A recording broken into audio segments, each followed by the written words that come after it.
Alright, y'all, what's up? We are back. Episode 8, I want to say, of Baddies South.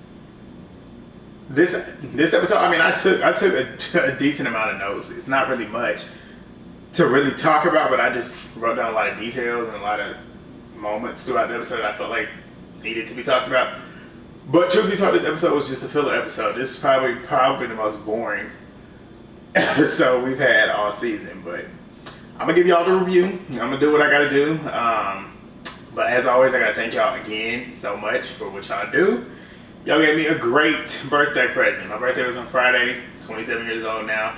And y'all gave me another great birthday present with almost 40 new subscribers. So I appreciate y'all. We are, I wanna say 150 almost away from 1,000. So if we stay on this trajectory, we might hit 1,000 by the end of the season.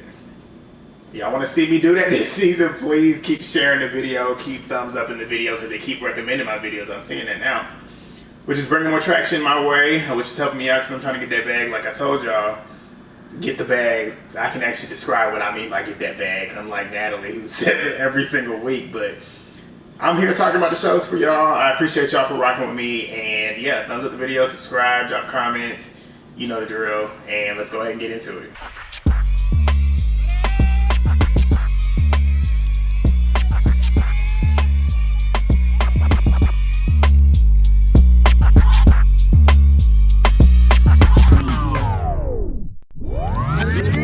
First scene, we open back up with the end of last week, which is a little standoff between Jela and Natalie. And they just going back and forth with each other. Krishan's trying to calm Jela down because Jela getting hot at this point. And Jela saying that she cool with having two houses because she ain't with the bullshit. Like, she ain't with all that fake shit that they got going on. She wants to keep it separate. The girls that she with, she cool with them. She ain't really fooling with the girls that's on the other side with Natalie. And she's like, yeah, keep it that way. But we're going to have to get some shit done because y'all ain't, like, we ain't done nothing. Like, she's saying, like, we just in here dealing with this fake shit. We only went to the club once or twice. And she like, I didn't leave my life and put my life on hold to come here and do this bullshit. Like, we got to do something. And Natalie was saying, yeah, like, we got to do that too. And she's saying, like, that's what she wants to do. And she wants to get everything done and yada, yada, yada. And it's funny too, because Jela then admitted too, saying, like, it's too much talking going on. It's too much fake shit going on. Everybody's talking shit. She's saying, y'all talking shit. We talking shit, and then Rock jumps in being funny as always. Rock was like, I ain't talking no shit. And Jay was like, well, I did. So that's the part with them two that I love, because they keep, I mean, in terms of that, like with their actions and stuff, they keep it real. Like, them two are always gonna keep it real. At least towards the end. We'll talk about one. But, yeah, so they basically told Natalie, Jela told Natalie to keep her dogs on a leash. And, you know, Sway was not feeling that. Rolly was not feeling that. But Sway really wasn't feeling that. When I say Sway Persuasion, because some of y'all don't be understanding what I'm saying when I say Sway. Because I don't be feeling like saying Persuasion. That's a long ass name. So I'm going to say Sway. But Sway was like, I ain't no lap dog. She ain't no dog. And she said, if you call me a dog, at least put big in front of it. Sway got her moments where she funny to me. I like Sway sometimes. Sway, I mean, sometimes she be saying some stuff that's real. And to me, I don't be feeling like she's one of the ones that's acting for the cameras. I don't. I feel like she's being I really feel like she's being genuine when it comes to things. So, Sway, I'm cool with that. But then as they said that, Rolly starts getting involved. Rolly was calling Jela handsome Squidward, and Jela was like, when she rolled over, whenever she, because I don't know if you remember that, but if you watched it at the beginning of last week's episode, I think it was the beginning, it's in between that fight that they had, her and Jela. It was like security kind of pushed Rolly. I don't know if they pushed her, but she ended up on the ground. And she did roll over, and the way she rolled over, her titties was out and everything. It was funny the way she rolled over. And Jay was like, when you rolled over, you look like a Swiss roll. And when she said that, I died laughing. And then Rock chimes in saying she looked like a roly-poly that fell under a rock. Like, them two together, I cannot deal with them. But it's just funny to me because you look at Jela, who's got no makeup on it in this scene. And it's beautiful. Like, she looks the same way she does with makeup, if you ask me. And you got Rolly. Rolly ain't got no makeup on. Rolly, I ain't gonna say it, but you know what I'm getting at. Like, you calling her handsome Squidward, calling her ugly and stuff, it's just like, it don't even warrant a response. That's why Jayla don't be taking her serious when she be doing it. But Natalie claims that they're all tired of the bullshit and all this fighting and stuff, and she wants to get stuff done. Jayla saying Natalie being funny and stuff. Natalie's claiming that she don't have leaders in her pack and whatnot, saying like, because Jayla says she leading their crew, and And that I'm like, I don't see her as like the leader, but in a way, she's kind of the one taking the initiative when it comes to doing certain things. Cause Ann don't give a fuck. Ann just going with the wind. Rock don't give a fuck. Rock gonna do what Rock wanna do. And Scotty's just cool. Scotty just chilling. So in a way, I guess you can consider her the leader in terms of getting everything together. But with them four, I feel like them four all have their own minds, their own mindset. So in terms of like saying she's the leader of the pack, like she's the one controlling everything, I wouldn't say that. But where she's coming from, at least from what I'm saying, is she's the one taking the initiative and getting everybody together in terms of whenever they're doing certain things, which I can see. Where, as it would be with Natalie, Natalie's the type to say she's the leader of something, saying that she's top dog. You can tell Natalie will put herself above them, saying that she's the leader. Even though she didn't say she was the leader of this pack, but I'm just saying in general. But that's the difference between her and Jela. I see Jela seeing the rest of the other three as equal to her. But she's the one that's like, not controlling, but like, you know what I'm trying to say. Like, she's the one getting everything together for them. But Natalie, like I said, she's claiming that they're gonna do she claimed that they're gonna do an activity at the end of the night to lighten things up, and saying that she wants no more beef and no more drama and whatnot, which is fake because you was just talking shit. Like, you was just talking shit about them. Like, you was really talking shit about Natalie. I mean, you was talking shit about Jela, and you was talking about Krishan, and then you even like brought up Scotty to get them to talk shit about her, and then you was talking shit about Ann a couple episodes ago. So like, Natalie. This is what I be talking about with Natalie being fake. Like, Natalie, own up to your shit. Like, she be talking shit behind closed doors, and when they in her face, she want to act like she's, woe was me, I didn't want to do this, I don't want no drama. Like, fuck out of here. So let me get the next scene. This next scene was so fucking dragged out. They go into their houses, their separate houses. Natalie's crew gets in their house first. They love the house and whatnot. Sway asked Natalie how she was feeling about Jela walking up, because they all got in together. And when they got in together, they was just standing there. Natalie's doing her normal thing. How you like the house? And da-da-da-da. This house is lit. And da-da-da. You know how Natalie is. Just over-exaggerating certain things. And Sway asked how she felt about Natalie, Jela walking up on her and whatnot. And Natalie was saying, like, she felt like it was weird. And then she's saying, like, she don't understand where the drama's coming from. And then she also starts talking about how Jela said that she was the leader of her crew. And Natalie's reiterating, there's no leaders I'm not a leader of this crew. There's no leaders running this crew. Yada, yada, yada. She's saying it in their face, but you know good and darn well she probably said in her confessionals, they didn't air it, but you know she said in her confessionals she's running that whole crew over there. You know it. Like, Natalie's playing the game right now. But they ended up going and finding their rooms and whatnot. And another funny thing that I noticed is that the other three had their own room. When I'm saying the other three, Natalie, Bree, and Persuasion had their own room. Rolly and Slim are rooming together again. And out of everybody, they're the two that have to share a room. Because even in the other house, with Scotty, Jela, Ann, and Rock, they all individually got their own rooms too. Rolly and Slim, at least on the Rolly end, I would think Rolly would pipe up a little bit and say, like, I'm tired of rooming. Like, everybody else got their own room. Why I got to share a room with her? And why she got to share a room with me? Like, I get it, we cool and stuff, but why we got to share a room? We the only ones sharing rooms. But no, they dealt with it, and we're going to get to it at the end. But Jayla's crew, they in there looking for their rooms too. Natalie got the best room in her house, obviously. And none of them girls piped up about it. It's like, sometimes, like, I know it's over a room and whatnot, and they're only there for a certain amount of time, but still, like, if it was me, I'd be like, if you getting the master in one of these houses, the next house we in, I'm getting it. And then the next house, the next person can get it. But they just let Natalie just run their shit over there. Like, they don't want to pipe up at her, because, and this is why I say, like, when it comes to the groups and stuff, I like the other house, which is Jela, Krishan, and Scotty. Why? Because them four move in their own way. They do what they want to do. They don't have no beef with each other because they stay in their own lane with each other and they do what they want to do. They all are their own person and they're not trying to kiss up to each other. Whereas over here on the Natalie end, I won't say that I feel like Rolly is kissing ass when it comes to Natalie because she do be calling shit out. Slim be kissing Rolly ass. Slim be kissing Natalie's ass. Bree be kissing Natalie's ass. Sway, to a certain extent, be kissing Natalie's ass. And it's like they don't be calling her out on that shit. The only one that in that crew that will call her out is Rolly. It is what it is. I mean, they just ain't gonna buck up about it when it comes to Natalie because they know Natalie got some executive producer power. But And Jela's crew, they get in there and they start looking at their own rooms. This was funny because they was all going around rooms and stuff, and every last one of their rooms looked nice, if you ask me. They go to the first room, which is Ann's room, and it looked nice, and they in there hyping it up. And when I'm saying they, I'm talking about Rock, Jela, and Scotty.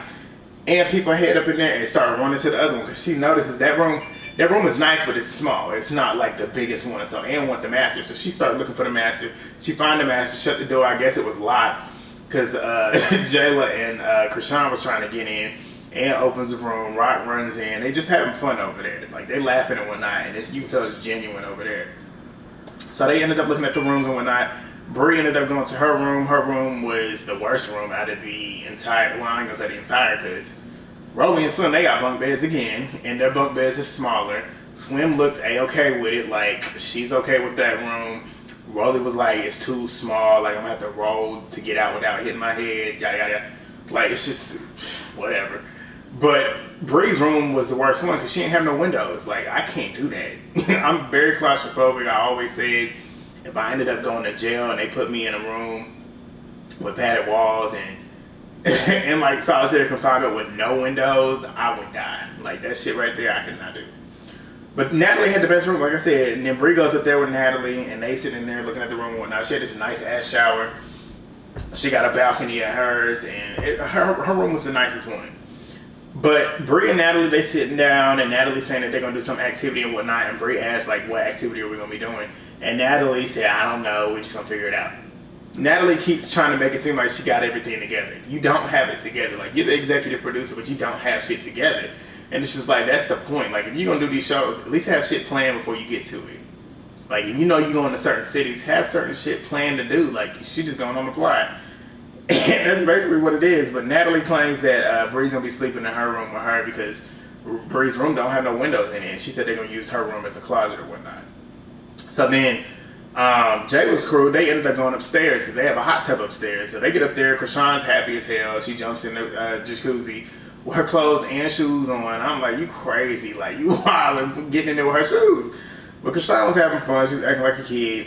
So they all ended up going back downstairs eventually. So the next scene, Natalie gets Bree and Persuasion to come upstairs to the kitchen. Sway was downstairs. Her room was downstairs. She didn't want to come up there. She's tired. She wants to relax. She got her plate of fish, which I'm right there with. I love me some fish. And she was asking for some hot sauce. Bree was like, you want your food spicy? Yeah. Like, ain't nothing better than some hot out the grease fish with some hot sauce. Psh, what? So I was feeling Sway in that moment. But then Natalie sits there talking about how she feels like the house is, or not the house, but just the whole dynamic of the group is divided. And she feels like she wants to kind of mend that by texting Jela, since Jela is the appointed leader over there. Which I'm like, Natalie, like, I don't even know how they weren't clocking it in the moment, but it's just, it's fake. Like, the whole divide, you wanted the divide. Like, the whole messiness, the whole talking shit about each other. It's divided for a reason. Like, y'all created that divide. That's why it's divided. So why are you acting like you want it to be kumbaya when you sitting here talking shit? Like, you just want to be fake and then want them to be fake in your face? I don't get that. But she claimed that they got so much shit to get done and whatnot, and we gotta work and da-da-da-da-da, saying that's why she wants them to make amends and whatnot. Sway made a face. And she made a face at Natalie like, and Sway said, like, she didn't want to give her perspective on Jela and Natalie's relationship, their friendship. And I feel like she didn't elaborate on it, but I feel like she was more so going to point out Jela in the wrong. Whereas, like, both of them was talking shit about each other. But to me, the way I look at it, Natalie, I don't feel like Natalie has a bad track record when it comes to friends. She can't ever keep a friend, at least from what I know and from what I can see. So if you ask me, the person in the relationship that has the issue, or that is the issue, is Natalie. But Sway seemed like she's going to point it at Jela. Natalie's claiming that Jela was talking unlimited shit about her. Natalie was basically just elaborating and saying, like, Jela's talking all this shit. But Natalie, you was talking all that shit too. Like, you was equally talking shit. And from what I saw on the TV, she was talking the shit first. And she was talking it unprovoked. So, whatever. But then we get Natalie talking too about how they're gonna end up going to downtown Nashville, and they're gonna get on a tractor. And she didn't elaborate there, but we'll elaborate later. But then we get to the next, well, not even that. Bree also talked, this is one thing I wrote down. Bree's talking about how her inner white girl's gonna come out when they get on that tractor. And I'm like, what inner white girl? You're an outer white girl. Like, what do you mean inner? Are you black? Like, is that what you're claiming now, that you're black? Whatever. That was that was just a moment where I was like, what? And then Sway was also talking about, like, they're gonna be taking shots for Cinco de Mayo when Natalie's trying to act like she don't want to take no shots because they got work to do. Work. And Sway's like, what? Like, what work do we have to, like, all these activities and stuff that you claiming we doing, but we ain't done shit yet. And then Natalie, again, still talking about making money. But Jela's cool. We get them over there, and Ann says she's happy that she don't have to deal with Natalie, like, regulating meetings and starting stuff to try and get all the girls together. She says the girls that are over there, they just naturally migrate together, and then they just naturally have conversations, which I agree. Like, everything over here don't feel forced. So they sit down, and Jela calling Natalie and that crew over there, Natalie and her Chinians, and they call her Crimson Chin. And they all just laughing and shit. So at this moment of time, they all talking shit about each other. And it's funny to me, at least in this group, because, I mean, it just seems natural. It don't seem forced. You can tell they're not acting. Like, you can tell the camera started rolling, but they just being themselves. Whereas on the other end, Natalie seemed like she performing. Bree seemed like she performing. Slim feel like she performing. Sway and Rolly, to me, they don't be giving me, like, performance. To me, I feel like they're being genuine. The other three, no. But, Jela's sitting there talking, and as she's talking, Natalie ends up texting her, and Jela ended up clocking exactly what she said. She was like, I know she's going to sit here and say, I want to have a conversation with you. I want to clear the air, da-da-da. She clocked it. And that's exactly what Natalie texted her. And Jela was basically saying, like, you wasn't trying to talk when we was outside. You out here being scary, like you being a punk. Which is true. Like, she wasn't wanting to talk when Jela was outside. She just wanted to act like she didn't want no drama or whatnot. So Rock basically lets everybody know, the three of them, Scotty, Ann, and Jela, like, anybody that gets in a fight, she gonna jump in. Like, she just let you know that now. I don't like that about Rock, because I don't like people jumping. Like, you get your one-on-one. The only time I want somebody to jump in on a fight is if it's a 2-on-1, or if somebody jumps in on a 1-on-1. That's when you do it. But Rock is Rock. I can see why she wants to do it, though. Rock is big on loyalty, as you can see. If she fuck with you, she fuck with you the long way, and she gonna jump in your fight. That's what it is. Even though I don't respect that, but that's Rock. Ann said if you run up, you get kicked in the stomach. Just period. Because Ann don't fight, and you know that. But Ann, I mean, we've seen that. But I feel her on that too. Like, you got to defend yourself. Scotty said that she was trying to see everybody for who they were, trying to just, like, she's a new girl. So she wanted to see everybody in their true light. And I like that, because most people, whenever they come in, they latch on to whoever they know and take whatever they say as bond, and then form like this kind of perception of somebody before they even get to know them. I can't stand people like that. So I appreciate her coming in and at least letting people show who they are. But she said most of them just be like tap dancing around Natalie. Like, she noticing that. She peeping how fake Natalie is, because, like Jela said, Ann, Scotty, and Jela, they all knew Natalie before any of them other girls, and they knew her longer. And they saying, like, she pretty much turned her back on them and ended up going with the other girls. And they like, it's fake. Like, it's not cool. And then she's saying that, Scotty was also saying that Rolly was calling Scotty and Jela fake, when she didn't even know the issue that they had with Natalie. And Jayla's saying, like, Rolly could be the issue, but is she really the issue, or is it Natalie? Because Natalie's the friend. And I'm like, yeah, you right on that one. But Jela said too, also, Natalie, you know how Natalie likes to boast about her being in the industry for 15 years. She ain't been in it for 15 years. But claiming that she's been in the industry for 15 years, but don't know how to diffuse situations, get shit done. And I was like, yeah, you right about that. Because if you really been in this industry, like you say you have, in all the shows that you have done, you've been around production, you've been around producers, you know how they get shit done with your shows. The shows that you were on before. Why do you not know how to wrangle your girls? And that's what she was saying. Like, if you really knew and really were about what you claim you're about, you would know how to get these girls in check so we can get certain things done. You would have certain things lined out for us to do. And she don't. And Jayla clocked it. But Rock also said something pretty funny. She's saying, like, all the drama. And she said it in the confessional, too. And I'm shocked they aired it. But she said all this petty drama is, like, improv. Talking about, like, this, like, impromptu type drama. Like, okay, let's do this where it's scripted. And they aired that shit. Because she's like, what's the real beef? And I'm like, wow, they really aired that. Because in a way, she's shading them. Like, why y'all got us out here beefing? Like, fake beefing. And then Rock also asked Jela in the midst, because Jela's saying she gonna go talk to Natalie and she gonna report back to her. And she was like, she only saying all this shit to you and want to talk to you so she don't get her ass beat.